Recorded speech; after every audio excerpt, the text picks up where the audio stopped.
Welcome again, good morning with सभी आपके खिदमत में एक बार फिर हाजिर है और गुफ्तगू चल रही है हमारे मॉर्निंग शो की भी, और साथ साथ ऑफ कोर्स कराची के क्या हालात हैं, पाकिस्तान में क्या चल रहा है। आपने देखा होगा मेरे मॉर्निंग शो में डिफरेंट पॉलिटिकल लोग भी आते हैं और मईशत में बात करने के लिए बिजनेसमैन भी आते हैं यहाँ पर, तो डिफरेंट हम लोग डिस्कशन करते रहते हैं अवेयरनेस के लिए। Let's see. और आज भी ऑफ कोर्स कल ही अनाउंसमेंट हुई कि बहुत जल्द बल्दियाती इलेक्शन, ये तो एक अलग सिनेरियो है। एक बार पोस्टपोन हुए, 2 बार 3 बार, और अब वो आगे चले जा रहे हैं। और मैंने एक लिखा हुआ था कि इलेक्शन करवाओ, भगाओ नहीं। जमात इस्लामी, ये आई थिंक उन्हीं का ही है। मैंने वो एक बिल बोर्ड देखा, फिर किसी ने इलेक्शन के बारे में अलग अलग व्यूज जो है वो हम रीड करते हुए, कराची एक पोस्टर सा था, वो डिफरेंट हम जगहों पर पढ़ लेते हैं। और दूसरा ये कि क्राइम रेशियो बहुत ज़्यादा बढ़ गया है। आप न्यूज़, पहले तो लोग न्यूज़ ना बिलर कर देते थे, अब न्यूज़ सोशल मीडिया पे विदाउट एनी बिलर किए हुए हमें सब कुछ पता चल जाता है कि क्या हो रहा है। कराची में क्राइम रेशियो इतना बढ़ गया है कि आपकी सोच, हमने कभी सोचा भी नहीं था कि एक दिन ये देखना पड़ेगा। अच्छा जी, इसके लिए सबसे बड़ा जो सर पे कफन बांध के जो चलते हैं वो है जर्नलिस्ट। उनके लिए बड़ा मसला है वो किसी के बारे में। और अभी रिसेंटली एक ऐसा क्राइम हुआ है कि एक पुलिस इंस्पेक्टर को मार दिया गया, और वो कोई बड़े कमिश्नर के बेटे थे और वो अब भाग गए। लेट्स सी, ये भी एक करंट कल की न्यूज़ है। और बार बार मैं नहीं कह रही हूँ, मुझे मत कुछ कहेगी, सब चैनल्स पे ऑन एयर है। मुझे दुख हो रहा था उस लड़के की जिसकी शादी होने वाली 1 महीने बाद उस पुलिस वाले बंदे को मार दिया गया। अब क्या कहें, क्राइम रेशो कैसा बढ़ गया है हर तरह का। अब मेन क्राइम रेशो कितना ज़्यादा बढ़ गया है, ऑफ कोर्स ये वही बता सकते हैं जो कराची में हर वक्त अलर्ट रहते हैं और उनके पास न्यूज़ आती रहती हैं, और वो है हमारे जर्नलिस्ट। और इस वक्त मौजूद हैं बहुत ही सीनियर और माशाल्लाह तमाम पूरे पाकिस्तान की, पूरे कराची की फुल अवेयरनेस कि क्या चल रहा है, up down, crime, political issues, लोगों के साथ क्या तकलीफें हो रही हैं, सब उनकी नॉलेज में है। फिर जाहिर सी बात है कि आपको डिलीवर करने वाले कौन है, और वो हैं इमरान अरवान पंजवानी साहब। He is a journalist. अस्सलाम वालेकुम। कैसे हैं भाई? ठीक है, अल्लाह का करम है। क्राइम रेशो तो देखें कराची का एक दुख बन चुका है, जैसे कि आप सब जानते हैं। और सबसे बड़ी वजह क्राइम की पता है क्या है? बेरोजगारी। और सेकंड जो उसके दूसरी जो बड़ी वजह है वो है गैर मकामी माफिया। हम जब फील्ड पे रिपोर्टिंग कर रहे होते हैं और सारे हालात हाज़िरा देख रहे होते हैं, ज़्यादातर क्रिमिनल्स जो क्राइम कर रहे होते हैं छोटी उम्र के पाए, अपने यंग एज आए, कोई नशे में लग गया है तो वो क्राइम कर रहा है, आया किसी के पास पैसे नहीं है तो वो क्राइम कर रहा है, उसको वो आदी हो रहा है। फिर देखें ना कि वो अगर पकड़ा जाता है तो उसको एक सज़ा तो मिलती है, लेकिन वो बहुत जल्द तरीक़ेकार करके, कोर्ट कचहरी करके, वकीलों के थ्रू वो बाहर आ जाता है। बिल्कुल ठीक है। और वो फिर क्राइम करता है। ठीक। बहुत सारे केसेस में हमने ये देखा कि आधी क्रिमिनल्स थे जो एब्सकाउंडर हुए हुए थे, या कोर्ट से मफरूर थे, या जो कोर्ट से ज़मानत पर थे, यानी आप देखें कि वो एक सारा कानूनी सिलसिला गुजारने के बाद और ज़्यादा मजबूत हो जाते हैं, कमज़ोर नहीं पड़ते। यानी सज़ा के बाद कहते हैं ना सुधर जाना, शायद कोई 100 में से 1 या 2% सुधर जाते हैं, लेकिन बाकी नहीं सुधरते। ठीक है। और इनके पीछे एक मुनज़्ज़म माफिया है जो इनको डील कर रहा है, जो इनको चला रहा है। आप देखिए कोई भी चीज़ चोरी होती है जी, जब तक वो बिकेगी नहीं, अर्न नहीं होगा, तो कैसे काम होगा? बिल्कुल ठीक है। अगर कोई किसी ने डकैती की, अब वो चोरी का सामान है, मोबाइल है, बाइक है, गाड़ी है, सोना, कोई भी चीज़ है, तो जब वो उसको सेल आउट कर रहा है तो जो खरीदने वाला है, इट मीन्स वो एक मुनज़्ज़म माफिया है। बिल्कुल, वही उसको वकील भी प्रोवाइड करता है। हमने तो कोर्ट्स में जाके देखा ना, हमने फॉलोअप्स दिए, वही वकील भी प्रोवाइड करता है, और बड़ा मुनज़्ज़म माफिया है। फिर भी मैं आपको बताऊं, इसमें गैर मकामियों का भी बड़ा एक किरदार है जी। मैं नाम यानी कास्ट का नहीं कह सकता क्योंकि कंट्रोवर्शियल हो जाएगा, लेकिन गैर मकामी जितने भी कराची में जी, उनका भी इसमें बड़ा किरदार है। ठीक है ना? और एक बहुत बड़ा माफिया है। आप देखें ना कराची के ऊपर हर जगह आप चले जाएं, हर जगह माफिया का राज है। 10 से 12 साल हो गए कराची को डाउनफॉल करते जा रहे हैं, कराची को खराब से खराब तर करते जा रहे हैं। अगर हम 10 से 12 साल पीछे चले जाएं तो फिर भी इतना थोड़ा इश्यूज better नहीं थे, थे। कराची की डेवलपमेंट हो रही थी, इंफ्रास्ट्रक्चर थोड़ा बेहतर था, क्राइम रेट कंट्रोल था। इस वक्त तो सारी चीज़ें काबू से बाहर हो गई है। ओके, और देखिए ना, हर इदारा मजबूर हो गया है। बिल्कुल ठीक पुलिस मेहनत करती है, एफर्ट्स करती है, क्रिमिनल को पकड़ती है, जी। एफआईआर करती है, इन्वेस्टिगेशन एफर्ट्स लगाता है, क्रिमिनल को पकड़ता है। इतने एफर्ट्स लगाने के बाद जिस क्रिमिनल को वो पकड़ता है, वो बड़ा हाथ आसानी आता से है, नहीं, बड़ी ओके, आसानी यूं से आता है और यूं निकाल के वो ले बड़ी जाता है। आसानी से ओके, यकीन ओके। करे छोड़ जाता फिर है। हम फिर भी ब्लेम करते हैं उस पुलिस पुलिस वाले का भी मोरल डाउन होता है जब कोई देखता है कि यार मेरा पकड़ा हुआ एक क्रिमिनल चला गया। बिलीव करें कि मैंने बहुत सारे फर्स्ट शनास पुलिस ऑफिसर्स कोर्ट्स में और थानों में भी देखे, हर जगह 5 उंगलियां बराबर नहीं बिल्कुल होती। ठीक है। तो उनको मैंने ये कहते हुए पाया है कि वो इस सिस्टम से वो खुद भी बड़े नाखुश हैं। तो बड़ी गहरी बात कर दी आपने, बहुत गहरी जो बात बात है, सच है बहुत वो तो दुख है की ना। बात है देखा जाए तो। क्योंकि देखिए फील्ड पे जब हम होते हैं तो फील्ड पे तो हमें यही सब देखने को मिलता है। अच्छा, बहुत सारे ऐसे भी हालात हमने देखे कि बहुत सारे बच्चे क्राइम की तरफ इसलिए भी आ गए कि बेरोजगारी, उनको कोई नौकरी नहीं, पढ़े लिखे बच्चे। अच्छा, मैंने बहुत एजुकेटेड क्रिमिनल्स भी देखे, जी, बहुत पढ़े लिखे, तो दिमाग मानता नहीं था कि ये भी हो सकता है। अच्छे घरानों के, अच्छी फैमिलीज के, तो किसी को ड्रग्स की मजबूरी ले गई, ओ माय गॉड, किसी को बेरोजगारी ले गई, और बहुत से ऐसे हैं जो शौकिया भी कर रहे हैं।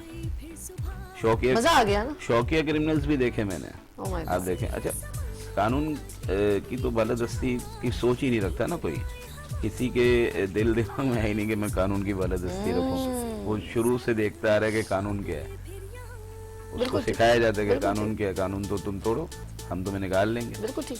तो जब तक कि ये बैकग्राउंड जो माफिया है इस पर हाथ नहीं डलता, कानून की बालादस्ती नहीं कायम होती, और बेरोजगारों के लिए कोई नौकरियों के सिस्टम नहीं बनते, ये क्राइम रेट कंट्रोल नहीं हो पाएगा। अच्छा, इस क्राइम रेट को कंट्रोल करने के लिए अभी एक साल पहले एक जद्दोजहद हुई कम्युनिटी पुलिसिंग के नाम से। कम्युनिटी पुलिसिंग के नाम से कराची में सबसे पहले नॉर्थ नाज़िमाबाद में कम्युनिटी पुलिसिंग का सिस्टम लगाया गया, फिर अजीज़ाबाद थाने में लगाया गया, फिर नाज़िमाबाद थाने में लगाया गया, अब मजीद 10 थानों में होने जा रहा है। एक कराची लेवल पे उसकी कमेटी बनी हुई है, एक्स CPLC के डिप्टी चीफ है मुराद अली सोनी, वो उसको लीड कर रहे हैं कराची के चीफ के तौर पे। और हर थाने के अंदर है ना एक मोअज़्ज़िज़ लोगों की, वहाँ के रिहायशियों की कमेटीज़ बनी हुई है, जिनको वहाँ के जो SSP हैं वो चूज़ करते हैं, उनको देखते हैं उनकी डिटेल्स वगैरह कि उनका कोई बैकग्राउंड ख़राब तो नहीं है। तो ये सारी तरीक़ेकार किए जा रहे थाने में। फिर वो होता क्या है कि थाने में कैम्प्स लगाए जाते हैं, यानी उस थाने की हदूद में CCTV कैम्प्स लगाए जाते हैं, और उसकी मॉनिटरिंग थाने के अंदर रूम बनाया गया है, उसके अंदर मॉनिटरिंग हो रही है। उसमें बाकायदा पुलिस बैठी हुई है, वो मॉनिटर कर रही है, वायरलेस सिस्टम लगा हुआ है। उसी के ऊपर फिर जो वहाँ के जोन के DIG हैं, उन्होंने पुलिस टीम्स बनाई हुई हैं जो फौरी रिस्पांस करती है। अगर अल्लाह न करे कि वो कैमरे में आए और पुलिस वाले ने देखा, तो वो जब वायरलेस करेगा तो विदिन 5 मिनट के अंदर रिस्पांस है। माशाल्लाह, जबरदस्त। क्विक रिस्पांस फोर्स जो है ना, वो एक बनाई गई है, जिसको डे और नाइट में डिप्लॉय किया गया, दोनों टाइम पे डिप्लॉय। अच्छा इमरान साहब, अब आपने एक निशानदेही की कि रीज़न ऑफ के बेरोज़गारी है, कुछ माफिया ऊपर बड़े सुपर हैंड हैं जो इन सब को ट्रैकर करते हैं। इसमें बहुत सारे हमारे माफिया की बात करें तो वो हर एक प्रोफेशन को मैं कहूँगी हर जगह को कैप्चर किया हुआ है, जिसमें बेगर्स को भी किया हुआ है, टैंकर पानी वाले भी हैं, क्राइम भी है, कहीं ना कहीं बड़े बड़े लोगों ने ऐसे लोगों का हाथ पकड़ा हुआ है जो बहुत ईजी है, तो उनको पता है चोरी करना और निकल जाना है।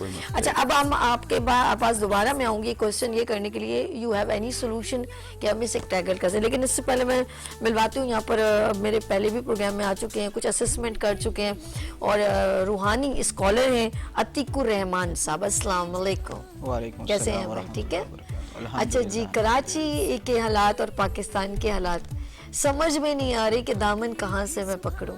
अच्छा जी, हम आवाम जो है वो सेलेक्ट करते हैं, और ख़ुद आपस में बहुत सारे लोग हैं वो एक दलिया बनाते हैं, और फिर वो एकदम निकल के चले जाते हैं। कभी वो कहते हैं इसका झंडा है, कभी बोलते हैं उसका झंडा है, कभी बोलते हैं सब एक ही झंडे तले, और जब फिर इलेक्शन आएगा फिर सबके झंडे अलग हो जाएंगे। कुछ यू हैव एनी इंफॉर्मेशन कि आगे किसका झंडा बुलंद होने वाला है? अल्लाहुम्मा सल्ली अला मुहम्मद व अला आलि मुहम्मद। सबसे पहले तो आपका शुक्रिया और अर्श भाई का शुक्रिया कि उन्होंने खुसूसी तौर पे मुझे बुलाया, और आप लोगों की एफ़र्ट्स जो है वो इतने कम अरसे में बहुत ज़्यादा है अल्हम्दुलिल्लाह अला कुल्ली हाल, कि बहुत अच्छी तरीके से इस चीज़ को वर्क कर रहे हैं। जहाँ तक कराची और पाकिस्तान की मैं बात करूँ कि किसका झंडा लहराया जाएगा, देखें असल झंडा तो आवाम का झंडा है। हाय हाय क्या बात। आवाम जिसे चाहेगी उसे लेकर आ जाएगी। बाकी जो मौजूदा हालात हमारे 75 साल से चल रहे हैं और आप भी देख रहे हैं, मैं भी देख रहा हूँ, ठीक। सर इमरान साहब भी देख रहे हैं जो मौजूदा हालात चल रहे हैं, और सबको पता है कि बैकग्राउंड किसका है, अच्छा कौन लेके आता है, कितने मासूमियत से किस कह रहे हैं, अंदाज आपको से सबको लाता पता है बैकग्राउंड किसका है, लेकिन सबको लोगों को शऊर आ चुका है इस वक्त ना। ये बात भी सही है। और मैं ये समझता हूँ कि कुछ ना कुछ हमारी आवाम के अंदर ज़रा सियासी गुलामी भी उरूज पकड़ रही है। ये बात भी सही है। ये बहुत गलत बात है। आवाम को चाहिए कि बेशक आप किसी को भी पसंद करें, किसी को भी वोट दें, लेकिन अगर वो आपका काम नहीं करवा रहा तो आप अगले को चॉइस करें। ओके, अगले को चॉइस करें। ओके, अच्छा ये शुक्र है हमारे पास एक इख्तियार है। अरशद अली आप भी इमरान साहब से सवाल कर सकते हैं, और हमारे पास शुक्र है इख्तियार है, लेकिन इस इख्तियार का जो है मैं कहती हूँ कि हमारा तो वो हक ही छीन लिया जाता है आवाम का। अगर वोट के थ्रू हम किसी को भी, कोई भी पार्टी को हम सेलेक्ट करते हैं, वो चाहे पीपल्स पार्टी हो, नून लीग हो या पीटीआई हो, तो अगर हम सेलेक्ट करते हैं उसके बाद उसको उतना पैसा लगा के अवाम की सिलेक्शन के वोट को एक तरफ करके और फिर वो अपनी एक कैबिनेट बना के या जो भी एक रूल है उस आइन को करते हुए हम उसको सेलेक्ट करते हैं, तो फिर हमसे इतना हमारा टाइम क्यों वेस्ट करते हैं और गवर्नमेंट का और लोगों का पैसा क्यों बर्बाद करते हैं? You have any question? मैं क्वेश्चन नहीं, मैं अतीकुर रहमान साहब बैठे हुए तो मैंने कहा एस्ट्रोलॉजर भी हैं, तो मैं चाहूंगा कि इनसे कुछ पूछें। हमारे जो मॉर्निंग शो में एफर्ट कर रहे हैं इसको आगे कहाँ देखते हैं, किस तरह है, क्या नजर आ रहा है? आप माशाल्लाह एक आप दूसरे साइंस नजरिए से देखते हैं, तो वो जरा आप ब्रीफ करेंगे। पाकिस्तान का तो हालात सबको पता है, मॉर्निंग शो में आता है हमारे। आप चाहते हैं कि आपके हालात बताए जाएं? हमारे हालात, चले हम अपनी प्रीमिसेस में आ जाते हैं। देखें वैसे तो मैंने जो हैज़े फल्कियात के हवाले से अगर मैं बात करूं तो आप दोनों के जायचे मैंने नहीं देखे अभी तक। अच्छा, ठीक है, लेकिन आप लोगों की एफर्ट्स की बात करूं जी, जो मैंने देखा है, मैं तकरीबन 5 साल हो गए और जर्नलिज्म से भी मुंसलिक हूँ। माशाल्लाह, मैं मुख्तलिफ अखबार और रसायल में लिखता भी रहा, माशाल्लाह, माशाल्लाह। और इसका सेहरा मेरे उस्ताद मोहतरम बाबा फल्कियात डॉक्टर सैयद अनवर फराज साहब को जाता है। बहुत बड़े एक जर्नलिस्ट थे, आपने नाम शायद सुना भी होगा। और इसके अलावा मेरे बहुत प्यारे दोस्त हैं, सैयद रसूल मदनी साहब हैं, परवेज़ जट साहब हैं, PGI के सदर भी हैं। ये वो तमाम दोस्त अहबाब हैं जिनसे जर्नलिज्म सीखने का मौका मिला। गुड। लेकिन उस हवाले से अगर मैं बात करूं तो अर्श भाई हो गए या सभी बहन हो गई, मैंने बहुत मुख्तसर से अरसे में इन लोगों को एक चमकता सितारा देखा है। मुख्तलिफ बड़े चैनल्स हैं, मैं मुंह पे तारीफ़ नहीं कर रहा, सॉरी टू से, ठीक है ना। मुख्तलिफ चैनल्स मैंने देखे हैं कि जो बड़े पैमाने पे हैं और एक टैलेंट को टाइम नहीं मिलता, वो सिर्फ सेलिब्रिटी को बुलाते हैं। सही। लेकिन ये वाहिद जगह मैंने देखी है जहाँ टैलेंट को ढूंढ कर लाया जाता है और उसको ऑन ईयर किया जाता है और स्क्रीन में सामने किया जाता है। ये आप दोनों की एफर्ट्स है। एक मजे की बात बता दें, बिना पैसों के। जी हाँ, बिल्कुल, ये भी एक बड़ी अहम बात है कि बिना पैसों के, और अगर यही एफर्ट जारी रहीं तो एक मेरा थोड़ा सा एक्सपीरियंस जो बता रहा है, तो इंशाअल्लाह बहुत जल्द तरक्की के रास्ते अल्लाह तबारक व तआला खोल देंगे। असल चीज़ मेहनत है। अगर आप दिल से मेहनत कर रहे हैं तो उसका अजर आपको चाहे देर से मिले लेकिन मुस्तहकम होकर मिलेगा। वो कहते हैं ना, देर आए दुरुस्त आए। अच्छा जी, एक और सवाल अभी मैं चाहूँगी, कुछ ऑफ कोर्स क्राइम की बात हो रही है, तो अर्श के पास एक क्वेश्चन है जो इमरान साहब से करना चाह रहे हैं। बस क्राइम की वजह तो आपने बता दिया, जो गैर मुकामी आला, ये जो दूसरे स्नैचिंग के अलावा जो बहुत सारे दूसरे तरीक़ेकार मामला आते हैं, किडनैपिंग हो गई, या जो अभी अली रज़ा भाई से मेरी गुफ्तगू हो रही थी, जो बड़ी टेक्निकल वो ग्रोह बने हुए, इनको ना वो हाईलाइट किया जाता है। अली रज़ा भाई तो कफन बांध के निकले हुए और वो तो अपना फ़र्ज पूरा अदा करते हैं। तो इस बारे में कोई रोशनी डालें कि जो क्या कहते हैं, किडनैपिंग। अच्छा, ढूंढ के लगे किडनैपिंग जी। किडनैपिंग फॉर रैंसम, घरों में जैसे डकैतियां हो जाती है, ताले वगैरह तोड़ के जो चोरी सर बड़े प्री प्लान करते हैं, तो ये सब ऑर्गेनाइज क्राइम में आता है। ऑर्गेनाइज क्राइम क्या होता है? ऑर्गेनाइज क्राइम ऐसा होता है कि ग्रुप होता है, वो ग्रुप मिलके वर्क करता है उस पर, उस ग्रुप में हर तरह का पर्सन होता है। हमने एक ऑर्गेनाइज क्राइम का एक ग्रुप पकड़ा, ये नहीं ग्रुप पुलिस ने पकड़ा, और जब हम उसको इन्वेस्टिगेटिव रिपोर्ट कर रहे थे ओके तो बहुत सारे हकाइक सामने आए। तो उस ग्रुप में बाकायदा कुछ पुलिस के लोग भी शामिल थे, ओह ठीक है, जो पकड़े भी गए, उनको सजाएं भी दी। ठीक है कुछ मेडिकल से रिलेटेड लोग भी थे, वकालत से रिलेटेड लोग भी थे। जी तो बाकायदा एक ऑर्गेनाइज क्राइम करने के लिए एक ग्रुप बनता है। अच्छा, बैंकर्स, बड़ा किरदार है जो उनका बैंक तो। की डकैतियों में आपको पता है कि बहुत सारी बैंक डकैती इसमें सिक्योरिटी गार्ड्स इन्वॉल्व पाए गए हैं, बैंक का स्टाफ इन्वॉल्व पाया कैशियर। गया है, कैशियर इन्वॉल्व पाए गए हैं। तो ये ऑर्गेनाइज क्राइम जो है ना भाई, इसको रोकने के लिए कोई हल नहीं है, इससे बचना चाहिए। इंसान को खुद मोहतात रहना सेफ्टी रखनी चाहिए। सेफ्टी फर्स्ट, मोहतात रहना चाहिए। हर अगर वो कहीं भी जा रहे हैं, कैश डीलिंग कर रहे हैं, कुछ भी कर रहे हैं, तो मोहतात रह के काम करें। देखें, कुछ तो खुद भी करना पड़ेगा। अगर हम सब छोड़ देंगे कि हम जा रहे हैं और इधर हमें कोई लूटे नहीं, कुछ नहीं हो, तो हम कोई ऐसी जगह नहीं रह रहे जहाँ क्राइम नहीं है या क्राइम फ्री स्टेट है। हम ऐसे जगह पे रह रहे हैं जहाँ क्राइम है। फॉरेन तो कंट्रीज में भी क्राइम है, वहाँ सेफ्टी हमें होने का- बिल्कुल उसको सेफ्टी करनी चाहिए, हमें ख्याल रखना चाहिए। हमारे भी कुछ फ़राइज़ बनते हैं। अगर हमारे एरिया में कहीं पुलिस चेकिंग कर रही होती है तो हम मुँह चढ़ा दें, हम कहते हैं कि इससे दूर हटो, भागो। बिल्कुल ठीक एक बात है, बिल्कुल हमें अप्रिशिएट करना चाहिए कि एटलीस्ट वो खड़े होके चेकिंग कर रहे हैं, लोगों को पूछ रहे हैं, देख रहे हैं। बहुत सारी ऐसी चीज़ें हैं जिससे हम क्राइम को कंट्रोल कर सकते हैं। लेट सपोज अगर हमें कोई मशकूक पर्सन नज़र आ रहा है तो हम नहीं सोचते कि यार हम पुलिस को इतला दें, ठीक। हम कहते हैं हमारा क्या जाता है। लेकिन क्या पता वो मशकूक शख्स जो है वो कल खुदकश बमबार भी हो सकता है। बहुत अच्छी बात। क्या पता कि वो कल कोई हार्डकोर क्रिमिनल हो सकता है, टारगेट किलर हो सकता है। तो हमारा फ़र्ज़ है बीइंग अवाम कि हम जो हमारे मुतल्लिका इदारे होते हैं, पुलिस है, एजेंसीज है दूसरी, अगर हमें कोई ऐसी चीज़ नज़र आ रही है जो मशकूक है या कोई ऐसे हरकत नज़र आ रहे हैं जो सही नहीं है, हमें लग रहा है हमारे एरिया में बच्चे ड्रग्स में जा रहे हैं, कोई भी ऐसी बात हो रही है, तो एटलीस्ट हम पुलिस को इत्तला करें, हम अपना फ़र्ज़ तो पूरा करें। बहुत अच्छी उसके बाद पुलिस वर्किंग करती है नहीं करती वो बात की बात है, बट हमने अपना फ़र्ज़ क्या किया, क्या हमने पहला स्टेप बहुत लिया। प्यारी बात। वो कहते हैं ना, चैरिटी बिगिंस एट होम। तो अगर आपने अपना ही घर फ़र्ज़ नहीं से, निभाया हाँ, तो कैसे बिल्कुल। काम होगा। अच्छा, एक और चीज़ है, आप देखिए इतना जो है मॉल्स में चले जाएं, आप जैसे लालू खेत चलेंगे कि एक बड़ा बाजार है यार, बाइकें खड़ी हो रही हैं, अब इतने सारे, और फिर आपने एक और बात कही कि आउट ऑफ सिटी कंट्री के भी लोग जो हैं वो हमें ज्वाइन कर रहे हैं, और उनको भी लोग इन्होंने, गवर्नमेंट ने जो है दे दिया, अलाउ कर दिया यहाँ पर अच्छा, थोड़ा आने। सा से भी मैं तो क्या आपको एक कहते- और बात भी बताऊंगा। अच्छा, ये जो जितने मसाइल है ना कराची के, बेसिक इसका हल पता है क्या है कि निचले सतह पे नुमाइंदगी वो कब होती है, जब बल्दियाती सिस्टम होता ओके, है, काउंसलर लेवल तक नुमाइंदगी।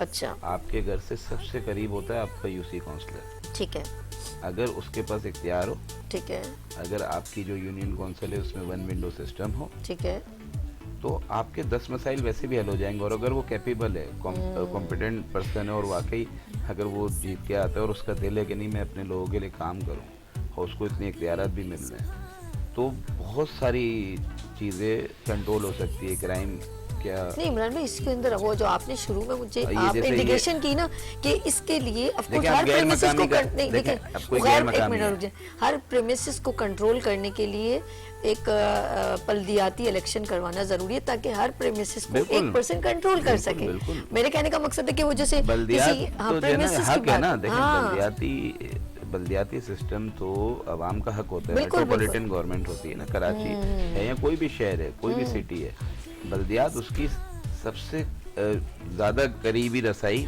जो उसकी पहुंच में होती है वो गवर्नमेंट होती है। ठीक ठीक, अगर वही नहीं है, सिस्टम ही नहीं बहाल हो रहा, इलेक्शन के लिए 3 बार डेट्स निकली और सबको पता है कि इन बहानों के तहत इलेक्शन रोक दिए गए।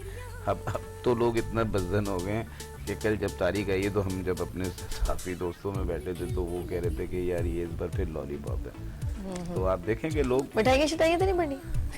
लोग अच्छा जी, चलो इलेक्शन ये- कमीशन की आप बिलीव करें खुश हुए परफॉर्मेंस और पे ये- सवाल उठा रहे हैं ना। हाँ, okay. आप देखें इलेक्शन कमीशन खुद कह रहा है कि हमारा जो है ना स्टेटस खराब हो रहा है इसकी हाँ हाँ वजह ये हो रहा है। अच्छा हम इसको कंटिन्यू करेंगे, यहाँ लेंगे छोटी सी ब्रेक, कुछ खाना पीना हो जाए आपके साथ? ओके, चाय के साथ होना चाहिए जी। कुकिंग हमारा एक जबरदस्त सेगमेंट होता है और वो है खाने पकाने का। तो गुड मॉर्निंग विद सभी का कुकिंग सेगमेंट अब आप देखेंगे, लेकिन ये मेरे गेस्ट मेरे साथ रहेंगे। Of course Atiqur Rahman and Imran जो है मेरे साथ, इमरान साहब हैं और इमरान अरवान पंजवानी साहब जो हैं मुझे बताते रहेंगे थोड़ी देर बाद कि वो जो क्वेश्चन मैं इनके साथ करने वाली हूँ क्राइम पर भी और बल्दियाती इलेक्शन, हॉट टॉपिक है। इलेक्शन कमीशन ने क्या कहा है वो उसके ऊपर बात होगी। लेकिन जी स्पेशली मैं thanks to Bin Hasan builders and developers का है जबरदस्त मैसेज, वो है अपनी जमीन पर अपना घर। यह सपना कीजिए पूरा, क्योंकि मैं मिली हूँ फहाद एहसान साहब से जो COO हैं बिन हसन बिल्डर्स एंड डेवलपर्स के, और उनका एक जबरदस्त प्रोजेक्ट है वो है ग्रीन वैली। तो उन्होंने कहा है कि बेहतरीन यानी कि कम रेट पर आप ले जमीन और बनाएं अपना घर और पूरे करें अपने सपने। उनके साथ स्पेशल मेरा एक इंटरव्यू हुआ है, तो लेट्स सी हम देखते हैं उनका special package. Bin Hasan builders and developers, अपनी जमीन पर अपना घर।